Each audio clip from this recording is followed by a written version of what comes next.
자, 우리가 요한복음 강의를 계속하는데요. 우리 지난 시간까지는 예수님이 유대인들과 다양한 것을 가지고 논쟁하는 거기까지가 8장 끝이었어요.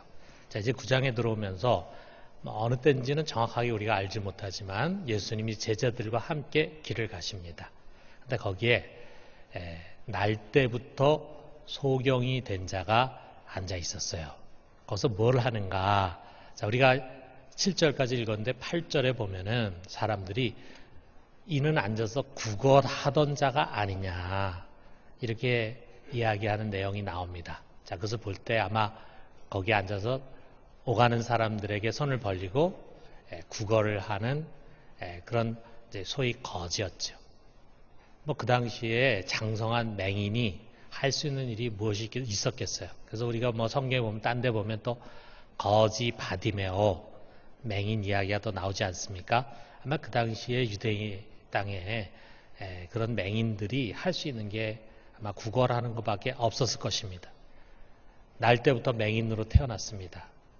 그래서 평생 맹인으로 살았고 이제 어른이 돼서는 할 일이 없으니까 구걸을 하고 거기서 사람들이 주는 푼돈을 가지고 근근히 삶을 연명하는 이 사람, 아마도 그 당시 유대 땅에서는 가장 불행한 사람 중에 하나였을 것입니다. 지금도 마찬가지예요. 우리가 눈을 들어서 세상을 보면은 이처럼 큰 불행을 당해서 살아가는 사람이 많습니다. 좋은 부모 아래서 건강하게 태어나가지고 큰 문제 없이 무탈하게 살아가는 사람들도 많이 있죠. 그런데 비참한 환경에서 태어나서 평생을 빈곤과 싸우고 또 장애의 몸으로 불편하게 살아가는 사람들도 많이 있다는 것을 우리는 잊어서는 안 됩니다. 여러분, 우리 교회가 후원하는 기관 중에 정신지체 장애자들을 돌보고 있는 거제도의 애광원이 있어요. 여기는 장애인 학교도 있고 직업센터도 있고 온갖 것을 다 갖춘 아주 굉장히 큰 복지기관입니다. 근데 여기 보면은요, 장애 정도가 그렇게 심하지 않은 친구들도 많이 있어요. 그래서 이 친구들은 이제 장애인 학교도 다니고 또 거기서 이제 기술도 익히고 그래서 이게 졸업해가지고 일반 사회에 나가서 또 잘 적응하는 친구들도 있어요. 자, 그런가 하면은 이 안에는 아주 심한 중증 장애인들이 있습니다.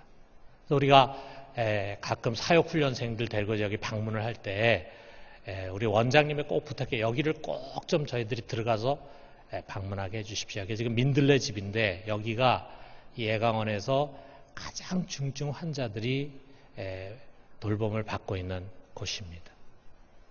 여기 들어가 보면은요, 정말 태어나서 죽을 때까지 이렇게 누워서 돌봄을 받는 친구들이 많이 있습니다. 제가 2007년에 가서 찍은 사진인데 제가 올해도 갔었는데 벌써 10여 년이 지났으니까 우리가 가서 보면은 꼭 애 같은데 벌써 나이가 30세, 40세.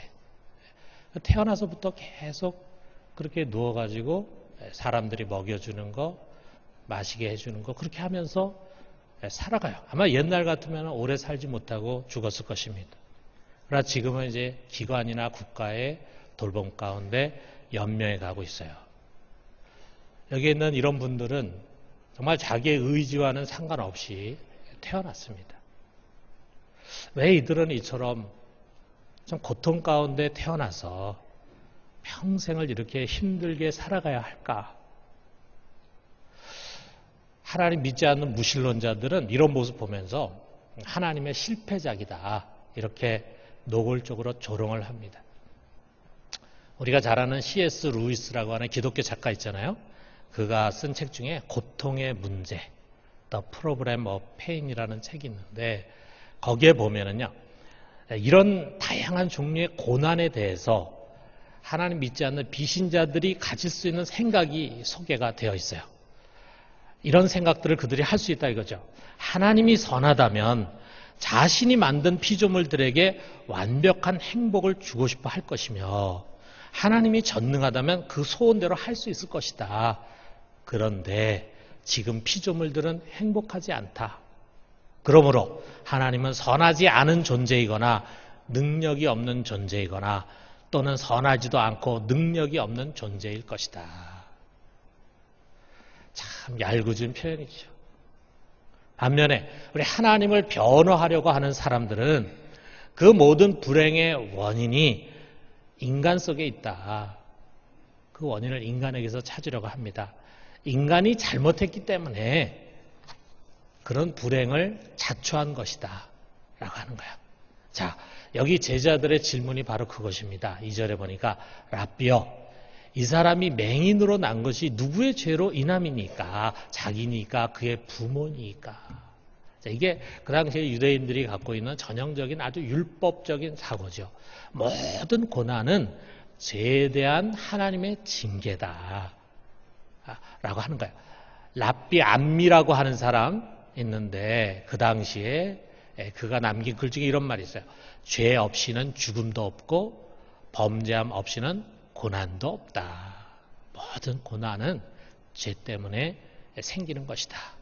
아마 여러분 욥기를 읽어보면 그 욥의 세 친구들 욥에게 너가 회개해야 돼. 뭔가 숨기는 죄가 있는데 그 회개하지 않으면 이 고난에서 벗어날 수 없어라고 끊임없이 이야기하는 세 친구들도 이와 같은 사고를 가진 사람들이었을 것입니다. 자, 여러분 이런 사고의 틀에서 보면은요, 지금 이 사람이 태어나면서부터 맹인이 태어났어요. 이 사람처럼 불행한 사람은 없잖아요. 근데 이 사람이 이처럼 불행한 사람 된 것은 다른 이유가 아니야. 무조건 죄 때문에. 그거는 모두가 다 동의하는데 과연 누구 죄 때문일까? 자기 죄 때문일까? 아니면 부모의 죄 때문일까? 어떤 사람은 자기 죄 때문이야. 이렇게 얘기하는 사람도 있겠고 어떤 사람은 부모 죄 때문이야. 어쩌면 우리가 이렇게 단순하게 제자들이 얘기했지만 제자들 사이에 서로 이걸 가지고 갑론을박하면서 논쟁하고 있었을지도 모릅니다. 자, 이 사람이 아직 세상에 태어나기 전이지만 그래도 맹인 자신의 죄일 수 있다 이거죠. 자, 우리 성경에 보면은 아브라함의 아들 이삭의 아들이 쌍둥이잖아요. 야곱과 에서. 그런데 이 두 쌍둥이들이 엄마인 리브가의 뱃속에서 아직 태어나기도 전인데 거기서 막 싸웠다. 그런 이야기가 성경에 전해지고 있어요. 또 다윗도 밧세바와 죄를 범한 이후에 회개하면서 시편 51편을 쓰는데 거기에서 자신이 모태에서부터 이미 죄인이었다라고 하는 것을 고백하고 있습니다. 자, 그러니까 이 사람이 태어나기도 전에 이미 엄마 뱃속에서부터 죄를 졌기 때문에 그래서 그 죄에 대한 벌로 이렇게 태어날 때 맹인으로 태어난 거다. 이 사람 죄 때문이다. 이렇게 생각하는 사람도 있을 거예요. 그러나 이보다도 맹인 부모의 죄 때문이라는 것이 더 호소력이 있었을 것입니다. 율법에서도 이제 이런 걸 가르치잖아요. 민수기 14장 18절에 보면은 형벌 받을 자는 결탄코 사하지 아니하시고 아버지의 죄악을 자식에게 갚아 3, 4대까지 이르게 하리라. 형벌 받을 자는 용서하지 않는데 아버지가 잘못한 것을 아버지 대에도 받을 수 있지만 그의 아들, 그의 손자, 심지어 그의 진손자 대에 이어가면서까지도 그 형벌을 받을 수 있다. 자, 이런 것을 암시하는 말씀이 있습니다. 우리 역시 자녀를 키우다 보면은요, 자녀에게 어려운 일이 막 오고 애가 큰 병에 걸리고 막 이렇게 하면은 부모인 나 때문이 아닐까. 내가 죄를 짓고 내가 잘못해서 우리 아이에게 이런 큰 화가 미친 것이 아닐까. 이런 생각 하잖아요. 거의 본능적으로 그렇게 하게 돼요. 자, 이것처럼 여러분, 고난이 죄에 대한 신의 징계다라고 하는 인과응보적인 개념은요, 우리 종교인뿐만이 아니라 양심을 가지고 살아가는 사람들 대부분에게 다 있습니다. 그래서 누군가 어떤 큰 사고라든지 큰 불행을 당하게 되면은 무슨 죄를 지어서 라고 하는 생각을 갖게 돼요. 또 이웃나라의 어떤 자연재해를 보면서 과거에 지은 죄가 많아서 라는 생각을 또 갖기도 합니다. 물론 우리가 당하는 고난이나 재난의 원인이 죄일 수 있죠. 그게 전혀 아닌 것은 아니죠. 분명히 죄 때문에 당하는 고난이 있습니다. 그러나 모든 고난의 원인이 죄일 수는 없어요. 주님께서 그의 대답을 통해서 그것을 가르쳐 주십니다. 자, 모든 사람들이 이 맹인을 보면서 당연한 죄의 결과다 이렇게 생각하고 있었지만 주님은 아니다라고 가르쳐 주십니다. 자, 또한 하나님이 늘 죄를 징계하고 보응하시는 그런 두려운 분이 아니에요. 만약에 하나님이 우리가 죄질 때마다 그냥 회초리 드시고 징계하시고 그러면 여기 지금 살아남을 사람 아무도 없습니다. 우리가 죄를 얼마나 많이 짓습니까? 특별히 자기 자신의 문제가 아니라 타인이 겪는 고난을 이런 율법적인 잣대를 가지고 그런 사고에서 보게 되면은, 그래서 그걸 정죄하게 되면은 그렇지 않아도 고통을 받고 있는 그 사람이 더 큰 고통을 겪게 되는 거예요. 자, 여러분 여기 맹인을 생각하면은 그가 지금 겪을 고통이 한두 가지가 아니잖아요. 앞을 보지 못하니까 얼마나 불편합니까? 또 겨우 구걸해가지고 연명하니까 얼마나 배가 고프겠습니까? 그러나 그런 고통 못지않게 주변 사람들의 차가운 시선이 그에게는 너무도 힘든 고통이었을 거라 이거예요. 자, 그들을 향해서 뒤에 보면은 우리가 이제 이 문제를 가지고 계속 논쟁이 이어지는데 뒤에 바리새인들이 이 맹인이었다 눈을 뜬 사람에게 이런 말 합니다. 요한복음 9장 34절에 보니까 내가 온전히 죄 가운데서 나서 우리를 가르치느냐. 너는 죄 가운데 태어난 놈이야. 이 죄 중에 태어난 놈아. 네가 우리를 가르치려고 그래? 그러니까 이 바리새인뿐만이 아니라 그 당시에 주변에 있던 유대인들이요. 뭐 드러내놓고 얘기는 안 할지 모르지만 마음속으로는 아유 저 사람은 하나님에게 벌 받아가지고 저렇게 태어난 죄인이야. 이렇게 생각을 했다 이거야. 아울러 그의 집안은 이스라엘에서 저주받은 집안이다. 이렇게 생각하고 이야기했다 이거죠. 여러분 우리가 어떻게 보면은요, 이 종교라는 것이 참 무정합니다.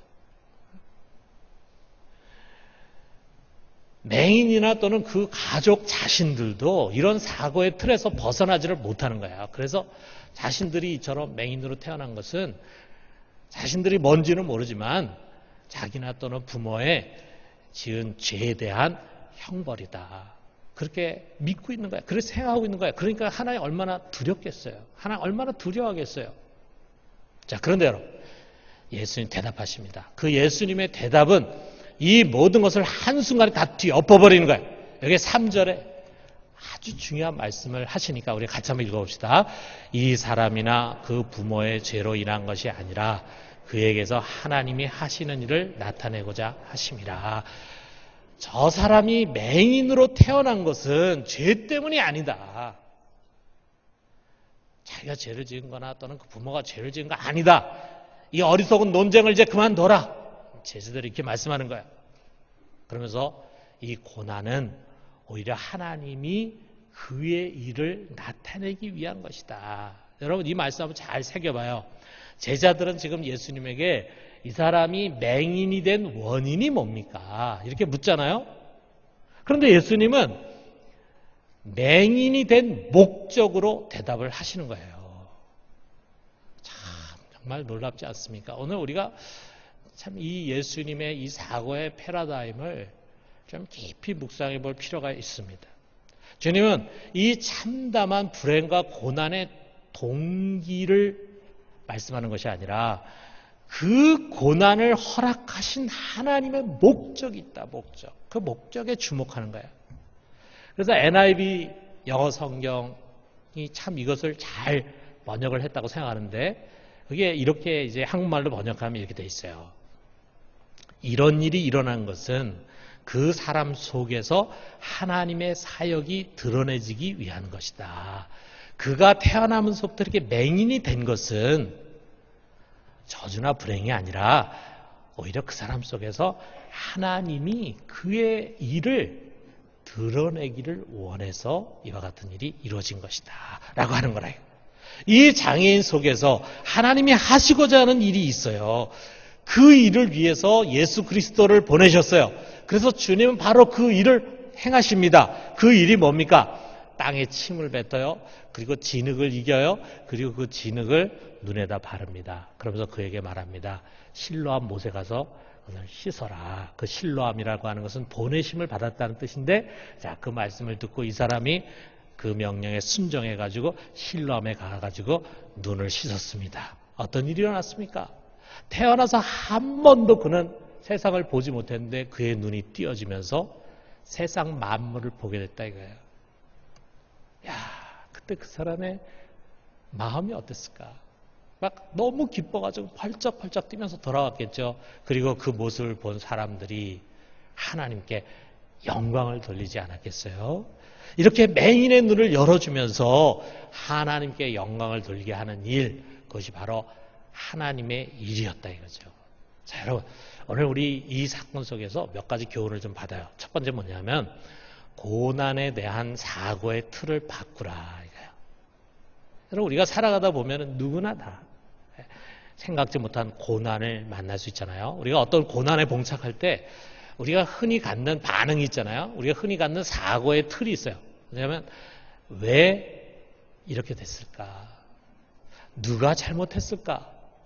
무엇을 잘못했을까? 이렇게 고난의 동기를 따지는 것입니다. 이처럼 고난의 원인에 우리도 모르게 자꾸 주목하게 돼. 한마디로 이렇게 뒤를 돌아보는 건데, 뒤를. 지나간 것을 추적해.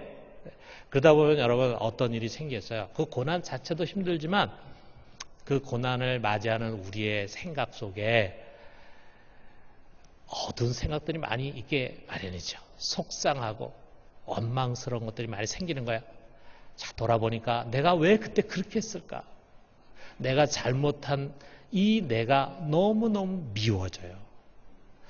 부모가 야속해. 그리고 그런 불행을 야기한 누군가가 원망스러워집니다. 이런 시각의 결과를 주는 거예요. 여러분, 여기 예수님의 사고의 틀은 전혀 다른 거예요. 예수님은 이런 고난의 원인에 주목하는 것이 아니라 그 고난 속에 담긴 하나님의 목적에 주목합니다. 자, 이 당면한 문제에서 하나님이 하시고자 하는 일이 있다 이거죠. 그것이 무엇일까? 하나님의 계획이 무엇일까? 이것입니다. 다시 말해서 사람들은 고난의 원인에 주목할 때 예수님은 고난의 목적에 주목하는 것입니다. 여러분, 우리가 좀 전에 읽은 NIV 성경에서 그 사람이라고 하는 것을 나로 바꿔가지고 한번 우리가 번역을 해본다면 이런 거야. 내게 이런 일이 일어난 것은 내 속에서 하나님이 하시고자 하는 사역이 드러나기 위한 것이다. 내 인생 속에, 우리 가정에 이런 고난과 어려움이 찾아온 것은 그 속에서 하나님이 하시고자 하는 일이 있다. 하나님이 하시고자 하는 일. 자, 우리가 그렇게 생각하면요, 기대가 되잖아요. 도대체 그게 뭘까? 나의 머리로는 도저히 상상할 수가 없어. 이런 큰 참담한 고난이 왔는데 도대체 여기서 무슨 좋은 일이 일어나겠는가? 이런 생각이 드는데, 그런데 우리의 생각을 뛰어넘는 하나님의 역사, 하나님의 뜻, 그것이 과연 무엇일까? 기대하면서 우리가 미래를 내다보게 돼요. 자, 우리가 고난의 동기에 집착하게 되면은 누구 때문일까? 무엇 때문일까? 여기에 집착하게 되면 우리는 과거를 돌아보지만, 그러나 그 고난 속에서 하나님 무엇을 하기를 원하실까? 하나님 왜 내게 이것을 허락하셨을까? 어떤 계획을 갖고 계실까라고 하는 것을 생각하면 우리는 미래를 내다보게 됩니다. 여러분, 우리가 뭔가를 계획하다가 원하는 대로 되지 않고 일이 틀어질 수 있잖아요. 자, 그렇게 되면은 뭐 가족 식구들 사이도 그렇고 때로는 교회에서도 그렇고 또는 직장에서도 그렇고 서로 내 탓이다라고 하면서 비방하고 원망하고 갈등과 반목의 원인이 되기 쉬워요. 자, 그럴 때 여러분, 우리가 이 예수님이 가르쳐주는 사고의 패러다임을 좀 가져요. 계획대로 안 되는 것이 불행이 아니에요. 우리 계획대로 안 될 때 하나님이 나의 일이 아니라 우리의 일이 아니라 그의 일을 나타내려고 하시는구나. 그의 일. 여러분 우리가 이런 사고를 가지면 이런 사고 틀에서는요. 현실의 두려움과 절망을 뛰어넘게 되고 믿음과 소망의 힘을 얻게 됩니다. 예수님은 우리에게 그것을 가르쳐줘요. 여러분 우리 모두가 이런 주님의 안목을 가질 수 있기를 주님의 이름으로 축원합니다. 두 번째로는 하나님의 일은 우리가 하는 것이다. 우리가 4절의 말씀을 주목해 봐요. 4절에 보니까 때가 아직 낮음에 나를 보내신 이의 일을 우리가 하여야 하리라. 밤이 오리니 그때는 아무도 일할 수 없느니라. 여기에 대명사를 주목해 봐요. 내가 아니고 우리예요. 여기에 나를 보내신 이의 일을 우리가 하여야 하리라. 나를 보내신 이의 일인데 나 혼자 하는 것이 아니라 우리가 하는 것이다. 하나님의 일은 주님이 혼자 하는 것이 아니라 우리가 같이 하는 것이다. 그 우리가 누굽니까? 우리. 예수님의 제자들이겠죠. 그 자리에서 예수님께서 우리가 같이 하는 거다라고 할 때는 예수님의 제자들이지만 그 예수님의 제자들을 통해서 복음을 듣고 예수님을 믿게 된 모든 그리스도인들 그리고 그들을 통해서 형성되는 주님의 몸된 교회를 가르치는 것이라 이거예요. 여러분 하나님의 일은 우리와 무관하게 하나님이 알아서 기적을 일으키는 그런 것이 아니에요. 그것은 우리 성도들 한 사람 한 사람 각자가 해야 하는 일이고 교회가 해야 하는 일이고 주 예수의 이름으로 오셔서 우리 가운데서 역사하시는 성령과 함께하는 일입니다. 그 일이 어떤 일인가? 여러분 여기서 예수님이 하신 바로 그 일이에요. 그가 무슨 일 했습니까? 이스라엘에서 가장 불행하다고 생각되는 태어나면서부터 맹인이 된 이 사람의 눈을 고쳐주셨어요. 그래서 그러하여금 이 불행에서 벗어나게 해주셨습니다. 불행당한 사람을 치유하는 일, 여러분 그게 바로 하나님의 일이에요.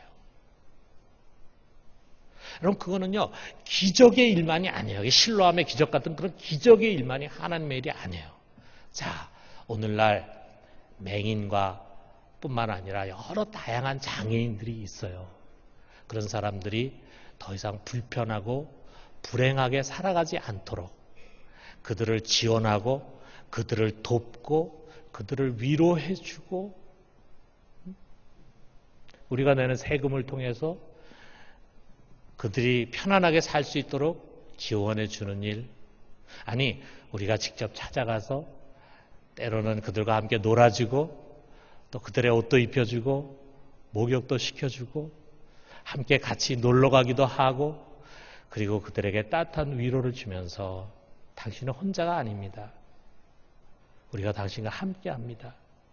그들을 격려해주고 그래서 그들로 하여금 인생의 좌절과 절망에 빠지지 않고 왜 하나님 나를 이렇게 태어나게 했나? 왜 다른 사람들은 다 행복한 나는 이렇게 불행과 고통 가운데 살아가야 하는가 하는 좌절과 절망이 아니라 위로와 소망을 가질 수 있도록 하는 그것이 하나님의 일이에요.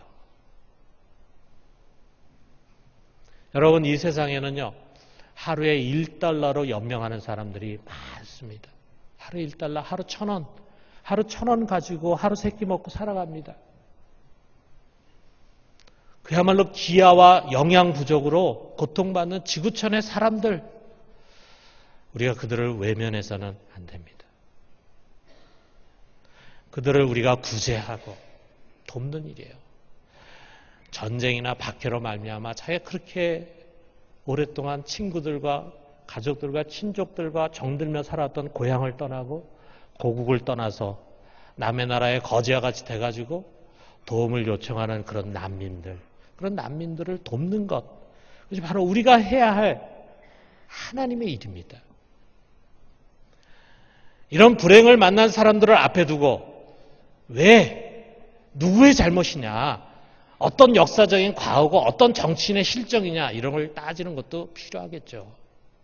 앞으로 다시는 그런 일이 반복되지 않도록 하기 위해서 그런 것을 잘 해내고 그리고 시시비비를 따지는 것도 필요하겠죠. 그렇지만 여러분, 우리 하나님의 자녀는 우리의 눈은 그것보다도 하나님이 이 불행당한 사람들 속에서 이루기를 원하는 하나님의 일, 그들에게 우리에게 명하신 그 하나님의 일에 주목하는 것입니다. 우리는 뒤를 돌아보지 않고 앞을 바라보고 그 일에 나서서 하는 것입니다. 여러분, 무엇보다도 우리는요, 우리 그리스도인들은 항상 영원한 것에 주목할 줄 알아야 돼요. 배고픈 사람들에게 우리가 빵을 나눠줘야 합니다. 헐벗는 사람들에게 그들이 입을 수 있는 옷을 줘야 합니다. 예수를 믿지 않고 세상에 선하고 착한 사람, 이웃을 잘 섬기는 사람 다 그렇게 해요. 우리도 그렇게 해야 됩니다. 그러나 여러분, 우리는 항상 영혼을 돌아볼 줄 알아야 돼요. 하나님 우리 그걸 가르쳐 주셨잖아요. 그 사람의 몸만 있는 것이 아니라 영혼이 있는데 그 영혼이 구원받아야 한다. 때로 우리가 그런 생각을 갖습니다. 참 이 세상에서 그렇게 불행하게 살고 그렇게 헐벗고 살고 그렇게 고통받으면서 살아가는데 세상을 떠나서 죽은 다음에도 또 지옥에서 영원히 고통 가운데 살아야 한다면 정말 이거보다도 안타까운 일이 어디 있겠어요? 부자와 나사로 이야기 알잖아요. 그래서 아브라함이 그런 얘기 하지 않습니까? 너는 세상에 살 때 잘 살았지만 이 나사로는 세상에 살 때 너무나 헐벗고 살았어. 그러니까 여기서 위로를 받아야 돼. 어쩌면 그것이 공평한 것인지 모릅니다. 그렇기 때문에 여러분, 우리는 그들에게 빵도 주고 또 그들에게 옷도 주고 또 그들을 위로해 주기도 하고 그들의 육신을 돕기도 하지만 다른 무엇보다도 그들에게 영원한 생명을 줄 수 있어야 됩니다. 그래서 우리는 복음을 들려줘야 합니다. 그렇기 때문에 여러분, 우리가 살고 있는 자리에서 부지런히 때를 얻든지 못 얻든지 전도해야 합니다. 뿐만 아니라 우리는 땅끝까지 선교사를 파송해 복음이 없는 곳, 교회가 없는 곳, 예수를 믿는 사람이 너무 적은 곳, 그런 곳에 선교사를 보내가지고 선교를 하는 것입니다. 그리고 우리가 기회가 주어지고 여건이 주어진다면 직접 그곳에 가서 그들을 섬기는 것이고 그 사역하는 선교사들을 돕는 것입니다. 여러분, 이보다 중요한 일이 있겠습니까? 이것이 하나님의 일입니다. 여러분, 우리를 통해서, 우리 믿는 자들을 통해서 이 하나님의 일이 무엇이고 누가 해야 하는 것을 잘 아는 우리를 통해서 하나님의 일들이 왕성하게 이루어지기를 주님의 이름으로 축원합니다. 마지막 세 번째로는요, 부지런히 최선을 다하자. 여러분, 주님은 제자들에게 하나님의 일을 우리가 해야 된다라고 하면서 그 하나님의 일을 할 수 있는 시간이 무한정 주어지는 것이 아니라는 것을 경고하고 있어요. 여기 4절 하반절에 보니까 밤이 오리니 그때는 아무도 일할 수 없느니라.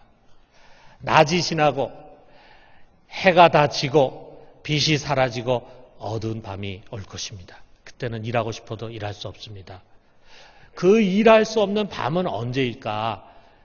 우리에게 도움을 받아야 하는 사람들이 죽는 시간이에요. 우리가 돕고 싶어도 그들이 더 이상 살아있지 않으면 도울 수가 없어요. 그들을 도와야 할 내가 죽는 시간입니다. 여러분, 우리가 무한정 하나님의 일을 할 수 있는 것이 아닙니다. 우리에게도 주어진 시간이 있어요. 그 시간이 지나면 우리가 하고 싶어도 할 수가 없습니다. 마지막으로 주님께서 재림해서 모든 구원의 문이 닫히는 시간입니다. 일할 수 있는 낮은 언제인가? 여기 5절에 주님 말씀하십니다. 내가 세상에 있는 동안에는 세상의 빛이로라.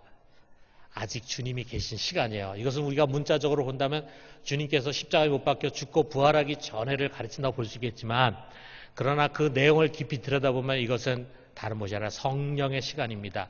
성령이 예수 그리스도께서 부활하시고 승천하시고 하나님 우편에 앉아 계시는데, 하나님 우편에 앉아 계시고 난 다음에 성령을 보내실 때 그 성령은 주 예수의 이름으로 이 땅에 오셨어요. 그래서 그 성령이 하시는 모든 일은 주님이 하시는 일입니다. 성령이 예수의 이름으로 오셔서 지금 이곳에서 우리와 함께 하나님의 일을 하십니다. 그러나 그 시간도 언젠가는 끝이 날 것입니다. 여러분, 말씀 뵙겠어요. 사랑하는 성도 여러분, 우리 생각의 틀을 바꿉시다. 우리의 삶의 패러다임을 바꿉시다. 언제 어디서나 어떤 일을 만나든 여러분, 낭망하거나 원망하지 말고 하나님이 하시고자 하는 그 일을 기대합시다. 그것이 무엇일까를 생각합시다. 그리고 그것이 하나님의 일이라고 확신한다면 우리가 최선을 다해서 합시다. 마치 오늘이 마지막 기회인 것처럼 열정을 가지고 해요. 여러분 자신에게 맡겨진 하나님의 일이 있잖아요. 이것은 내가 꼭 해야 되는 하나님의 일이라고 생각하는 그것을 여러분 게으름 피우고 대충 하지 마시고 최선을 다해서 열정을 다해 하십시오. 그래서 내일 주님이 오셔서 우리를 다 모아가지고 그분이 맡기신 그 일을 놓고 결산한다고 할 때 우리 각 사람을 잘했다, 착하고 충성된 종아 이렇게 칭찬할 수 있기를 바랍니다. 그런 칭찬을 받는 신실한 종들이 되기를 주님의 이름으로 축원합니다.